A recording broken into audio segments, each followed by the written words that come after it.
Halo teman-teman, selamat datang di channel Aisas Template. Kali ini aku mau ngejelasin ke kamu salah satu template yang powerful banget yang bisa ngebantuin kamu sama pasangan kamu yang mau menikah ya. Jadi ini adalah template wedding planner 1.0 buatanku. Banyak banget sheetnya di sini ya, banyak banget sheetnya di sini yang bisa kamu lihat. Mulai dari setup sampai honeymoon ya. Jadi ada sheet untuk honeymoonnya. Kita bahas satu-satu ya. Pertama ada Seed Read Me dulu. Seed Read Me ini, langkah awal sih yang kamu harus baca dulu di sini ya, yaitu cara menggunakan template ini ya, atau kamu bisa lihat tutorial video yang nanti aku cantumin mungkin ya di deskripsi. Lalu sheet kedua ada setup. Setup ini adalah pengaturan dasar dari template ini. Jadi template ini tuh punya pengaturan ya, baik dari kategori ya, lalu ada wedding budget, terus namanya siapa nih, the wedding of siapa ini. Nah, kayak gitu ya. Lalu, sheet selanjutnya itu ada summary.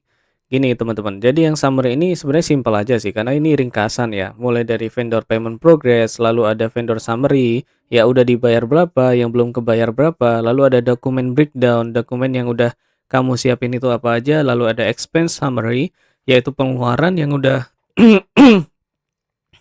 lalu Lalu ada expense summary, yaitu pengeluaran yang sudah kamu keluarin itu berapa ya nominalnya. Lalu ada symbolic gift. Symbolic gift ini seserahan ya teman-teman, kayak hadiah dari mempelai laki-laki untuk mempelai perempuan. Lalu ada honeymoon budget, ya ini simple aja karena summary ya. Untuk lebih lengkapnya kita geser dulu. Lalu di sini ada kalender and document ya. Jadi di sini kalendernya ini bisa dirubah-rubah teman. Jadi kamu tinggal pilih aja bulannya, nanti kalendernya menyesuaikan. Dan catatan kita ya itu tidak muncul. Contohnya misalnya di sini kan aku bikin 6 Januari 2026 itu kirim surat ke Pak RT ya. Tapi kita ketika pilih Februari tidak ada catatan yang muncul di sini. Dan tanggalnya juga berubah ya. Lalu kalau kamu pindah ke bulan Januari, nah baru muncul catatannya. Jadi ini kalendernya itu bisa dirubah-rubah gitu secara otomatis. Lalu di bagian progres, di sini ada KTP, kartu keluarga. Ini kamu harus isi sendiri dulu ya. Ini otomatis, sorry, ini otomatis dari sheet setup tadi. Jadi kamu nggak perlu repot-repot ya. Yang ini aja yang diisi, yang di bagian task. Kalau yang dokumen progres ini bagian dokumennya sudah terisi otomatis, kamu tinggal isi aja progresnya selesai atau dibatalkan. Contohnya kayak gini ya. Surat keterangan dibatalkan, oke. Lalu di sini ada tulisannya selesai berapa, dibatalkan berapa, atau kamu butuh catatan di sini bisa kamu tulis catatannya. Terus ada budget breakdown. Budget breakdown ini sebenarnya kayak uang keluar ya, keterangan uang keluar itu untuk apa aja gitu ya. Nah, tapi sebelum kita bahas ini kita geser dulu ke symbolic gift. Ini tadi aku bilang seserahan ya. Symbolic gift kategorinya juga sudah otomatis diisi ya, kategorinya otomatis diisi dari sheet setup tadi. Kita balik ke sheet setup. Di mana ya? Di symbolic gift mana? Ya ini, alat sholat dan sampai uang di sini. Lalu dari symbolic gift di setup itu otomatis dia akan muncul di bagian breakdown ya. Untuk angkanya ini nanti otomatis diisi dari sebelah sini. Jadi teman-teman tinggal isi tabel yang di bawahnya ini yang besar ini ya. Ini keterangan per satu kategorinya. Contohnya ya, contohnya. Kita mau beli peralatan rumah, mesin cuci. Lalu finance pipe yang biayain siapa? Uangnya ya, pria. Atau yang beli siapa? Pria gitu ya. Lalu kategorinya pilih yang peralatan rumah. Oke, jumlahnya satu aja ya, mesin cucinya nggak usah banyak-banyak kecuali kamu mau bikin laundry ya. Lalu untuk harganya, di sini kan, bentar kita cek dulu di bagian peralatan rumah masih 150.000. Kita beli mesin cuci di harga 5 juta rupiah. Otomatis di sini peralatan rumah akan naik menjadi 5.150.000 rupiah. Ini dapat diskon apa enggak? Lalu progresnya gimana nih? Kita bisa isi ya segera atau pending ya atau dibatalkan bisa. Lalu sheet selanjutnya adalah vendor. Jadi, teman-teman kan pasti kalau misalnya mau nikah, itu kan butuh vendor-vendor gitu ya.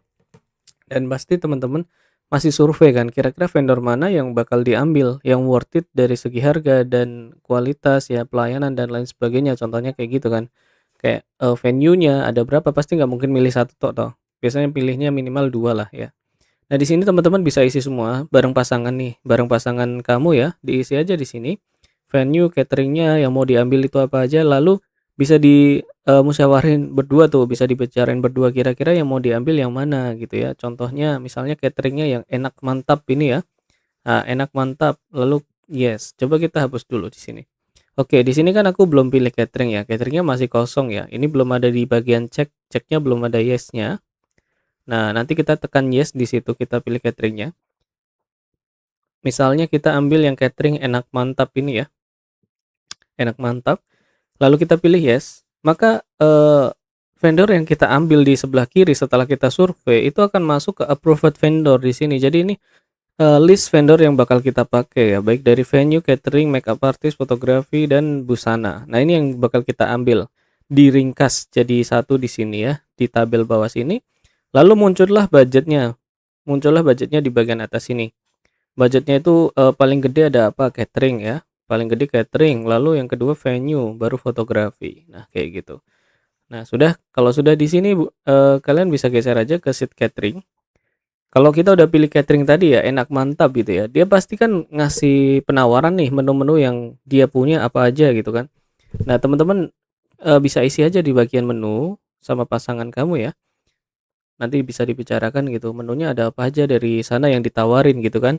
Kalau udah ditulis semua, kira-kira masuk ke menu apa kategorinya, ini juga ada di sheet setup ya. Jadi teman-teman nggak usah repot-repot untuk kategorinya, ini udah otomatis terisi karena dari sheet setup tadi ya. Lalu harganya berapa gitu ya, ditulis kuantitinya, kalau misalnya tamu undangannya 100 ya diisi 100 saja. Lalu di sini ada totalnya otomatis. Nah, sama ini konsepnya sama. Menu yang teman-teman ambil itu akan berpindah ke approved menu gitu ya.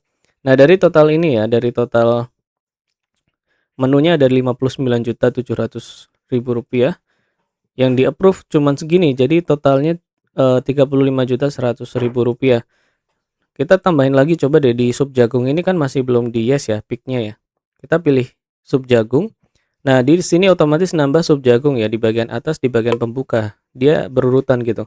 Lalu untuk total approved menunya juga akan bertambah dan teman-teman juga bisa lihat di sini ringkasannya. Untuk pembuka ada berapa kuantitinya, hidangan utama ada berapa, side dish-nya ada berapa, hidangan penutup berapa, minuman berapa, sampai menu stand-nya ada berapa. Dan totalnya itu juga ada berapa, teman-teman bisa lihat semua. Lalu kalau sudah dari sini, baru kita balik lagi ke budget breakdown tadi, teman-teman. Di sini sudah ada keterangannya ya. Untuk yang expense bentar. Untuk yang ini apa namanya? Nah, ini wedding budgetnya kan kita di sini nih. Yang tadi diisi di set setup kan 130 juta. Lalu remaining budget. Nah, ini adalah budget yang belum dipakai.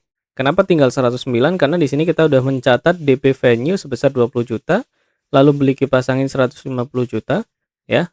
Di sini juga sudah muncul untuk peralatan rumah tangga sebesar 150.000 rupiah, gitu ya. Nah, lalu di sini ada finance breakdown-nya yang dibiayain laki-laki berapa. Contohnya kita balik lagi ke bulan Januari aja ya. Di bulan Januari tanggal 15 beli mesin cucinya tadi yang seharga 5 juta. Ini aktualnya teman-teman. Jadi tadi itu masih catatan, di sini aktualnya ketika transaksi itu terjadi gitu ya. Lalu masuk ke kategori apa dulu nih? Kita pilih expense atau symbolic gift. Kalau expense tuh nanti kayak venue-venue-nya gitu. Tadi kalau symbolic gift baru kita pilih symbolic gift di spendingnya dan kategorinya itu ya munculnya untuk symbolic gift aja. Tapi kalau teman-teman di sini pilih expense, di bagian kategori ini dia akan muncul kategorinya yang dari expense ini ada venue, WO, dekorasi gitu ya. Nah, kita pilih symbolic gift, lalu peralatan rumah yang biaya pria, belinya di 5 juta. Oke. Di sini sudah menambah ya untuk peralatan rumah tangga nambah. Di sini juga sudah nambah jadi 5.100.000. Di sini juga di biaya prianya juga nambah gitu. Lalu di sheet bagian akhir-akhir ada sheet tamu, teman-teman. Di sini teman-teman bisa ngisi semua tamu-tamunya ya. Lalu alamatnya di mana, cukup ditulis kotanya juga sudah oke ya. Kontak number ini opsional, bisa diisi atau enggak. Lalu guest tag ini otomatis ya, akan muncul sesuai yang di sheet setup tadi. Termasuk keluarga, tamu, tamu spesial atau apa. Lalu tamu dari siapa? Mempelai pria, orang tua, atau siapa? Lalu dibutuhin fasilitas nggak kira-kira dari tamu itu? Misal kerabat terdekat ya, kayak keluarga gini ya. Itu butuh akomodasi ya, atau mau dikasih hadiah karena udah datang juga boleh. Nanti di sini ada keterangannya akomodasinya butuh 2. Jadi teman-teman ada pembicaraan sama pasangannya, kita harus nyari akomodasi buat 2 orang kayak gitulah contohnya ya.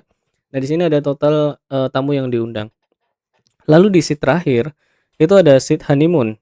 Jadi honeymoon ini simpel aja sih sebenarnya kayak, buat pengeluaran aja ya, pengeluaran ketika honeymoon, transaksinya transaksinya itu ada berapa gitu ya, setiap, pengeluaran itu dicatat aja. Jadi nanti kalau waktu honeymoon itu tahu pengeluarannya itu berapa gitu, dan teman-teman juga bisa bikin di sini kategorinya. Kategorinya kalau ini bikin sendiri ya, tiket kereta berapa, hotel berapa, belanja berapa gitu. Nanti honeymoon budgetnya juga diisi, destinasinya juga diisi, nanti otomatis kalau yang ini summary ini otomatis, aktualnya itu ketika sudah ada pencatatan di transaksi gitu ya. Kalau plan ini otomatis terisi ketika teman-teman udah ngisi di bagian, tabel honeymoon expense ini. Div ini, perbedaannya berapa nanti, misal contohnya di sini kita booking hotel ya, teman-teman mau booking hotel di tanggal 21, booking hotel. Di sini pilih hotel, oke. Anggaplah dapat diskon jadi 300.000 aja. Nah, di sini ada perbedaan. Cuman sekitar mengeluarkan 60% dari, total yang sudah ditentukan gitu. Nah, seperti itu ya. Ini lengkapnya untuk wedding planner 1.0. Terus gimana cara dapetin template ini? Kamu bisa klik link yang ada di deskripsi aja ya. Kamu bisa pakai selamanya teman-teman. Kamu bisa sharing juga ke pasangan kamu. Jadi ini berguna banget ya, bisa dipakai seterusnya, nggak ada biaya langganan dan lain sebagainya. Pokoknya tinggal pakai aja. Downloadnya bisa lewat link yang ada di deskripsi. Terima kasih, sampai ketemu di video selanjutnya.